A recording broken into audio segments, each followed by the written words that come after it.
खबर हमने आपके लिए ब्रेक करनी थी। वो खबर ये है कि आईजी सिंध मुश्ताक मेहर को ओहदे से हटा दिया गया है और मुश्ताक मेहर को एस्टेब्लिशमेंट डिवीजन रिपोर्ट करने की हिदायत कर दी गई है।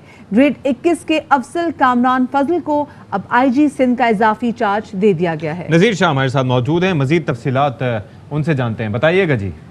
बिल्कुल देखें, ये सिंध पुलिस में बड़ी तब्दीली है जिसमें मुश्ताक मेहर जो कि आईजी सिंध ने उनको ओहदे से हटा दिया गया है और चीफ सेक्रेटरी सिंध की जानिब से बाकायदा नोटिस जो नोटिफिकेशन जारी करते हुए ग्रेड 21 के अफसर कामरान फजल को आईजी का इजाफी चार्ज दे दिया गया है। कामरान फजल इस वक्त एडिशनल आईजी ट्रेनिंग तैनात है, जिसके बाद उनको ये इजाफी चार्ज दिया गया है। जरा का ये भी कहना है कि कामरान फजल जिनकी रिटायरमेंट में तकरीबन 2 से 2.5 माह बताए जा रहे हैं, तो उनको उनकी रिटायरमेंट तक आईजी सिंध के ओहदे तक रखा जाएगा। उसके बाद मजीद जो नाम है वो भी ज़ेर गौर है। इससे पहले भी बताया जा रहा था कि मोहसिन भट्ट या गुलाम नबी मेमन ये दोनों भी आईजी सिंध की दौड़ में शामिल हैं, तो कोई एक नाम इसमें से चूज हो सकता है। लेकिन जो बावसूख जरा है उनका यही कहना है कि कामरान फजल अपनी रिटायरमेंट तक ये सीटीडी में भी रहे हैं ना कामरान फजल? बिल्कुल, ये सीटीडी में भी तैनात रहे और अहम अहदों पर ये तैनात रहे और कराची सिंध पुलिस के बासलाहियत अफसर हैं। लेकिन अब इनकी रिटायरमेंट में तकरीबन 2 माह बाकी हैं, तो बावसूख गुजरा का यही कहना है कि जब तक इनकी रिटायरमेंट है तब तक आईजी सिंध के तौर पर यही काम करेंगे। जी सही। अच्छा नज़ीर साहब ने ये भी बताएगा कि पिछली तरह हमने कराची को जैसे देखा कि कराची इज अंडर अटैक, तो क्या उस वजह से जो बम धमाके में है उस वजह से बड़ी तब्दीली की गई है? देखें, असल में कराची में सीरियल ब्लास्ट जो हुए हैं उसके बाद हमने ये भी देखा है कि जो वज़ीर आला सिंध मुराद अली शाह उनकी जानिब से जो भी मुतल्लिका अफसरान हैं, पुलिस है और ये दीगर इदारे उनकी सजदिश भी की गई और उनको बहुत ज़्यादा इस मामले पर उन्होंने नोटिस लिया था और कराची और सिंध पुलिस में दोनों में तब्दीलियाँ होनी थी और मज़ीद भी अहम तब्दीली का इम्कान बताया जा रहा है कि कराची पुलिस में मज़ीद भी तब्दीलियाँ हो सकती हैं।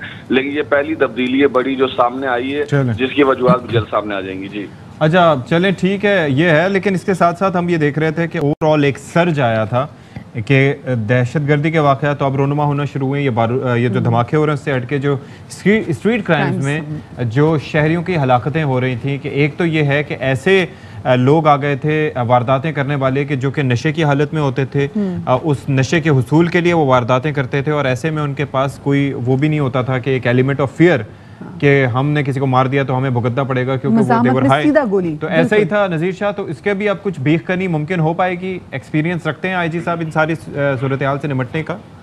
देखें, ये बिल्कुल एक्सपीरियंस रखते हैं, लेकिन जो आपने ये मंशियात फरोशी और दीगर का आपने बताया तो उसके लिए तो जो साबिका आईजी सिंध मुश्ताक मेहर है उनकी और गुलाम नबी मेमन जो एडिशनल आईजी कराची है इनकी जानिब से भी इकदाम किए गए थे और ये जो रवां माह जो चल रहा है इसके अंदर वाज़े तौर पर स्ट्रीट क्राइम में भी कमी वाक़या हुई थी और मुश्ताक मेहर की जानिब से सबसे पहले बताया गया था कि जो जराइम की वारदातों में 50% से ज़्यादा वो लोग मुलविस होते हैं जो ड्रग एडिक्ट होते हैं या मंशियात के आदी होते हैं जो अपने नशे को पूरा करने के लिए जराइम की वारदातें करते हैं। लेकिन चूंकि पुलिस है, जाहिर सी बात है कि पुलिस का एक सिस्टम चल रहा होता है, आईजी कोई भी आए तो नीचे का जो सिस्टम जो चल रहा होता है वो उसी अपने अफसर के मातहत ही चलता है। तो वो जो एक्सरसाइज है वो कंटिन्यू जारी है। जो नारकोटिक्स या दीगर इस तरह की मंशियात फरोशी या मंशियात के जो एडिक्ट होते हैं उनके खिलाफ कार्रवाइयाँ उसी तरीके से जारी हैं। तो इसीलिए 700 जराइम जो है रवां जो माह जो ये कम देखे गए थे गुज़श्ता माह से, तो हर महीने का रिकॉर्ड चेक किया जाता है और उसके बाद फिर दीगर अहकाम दिए जाते हैं। और जहाँ तक ये ब्लास्ट वाली बात हुई है तो सीटीडी की जानिब से रात को एक मुकाबला भी किया गया था जिसमें मुबैना दहशतगर्द भी मारा गया है। ठीक है, बहुत शुक्रिया आपका नज़ीर शाह। आई एम श्योर कि ये जो चेंज किया गया है इसके कोई पॉजिटिव असरात हैं। जाहिर है कि मुश्ताक साहब भी बड़े कॉम्पिटेंट ऑफिसर थे, लेकिन अब देखना यह है कि ये जो तब्दीली लाई गई है इसके असरात क्या मुरतब होते हैं। अहम तरीन खबरें अब एक क्लिक की दूरी पर, आपके पसंदीदा टॉक शोज हों या अहम मुल्की या गैर मुल्की शख्सियात की न्यूज कॉन्फ्रेंसेस, हर लम्हा बाखबर रहने के लिए सब्सक्राइब करें हमारा YouTube चैनल।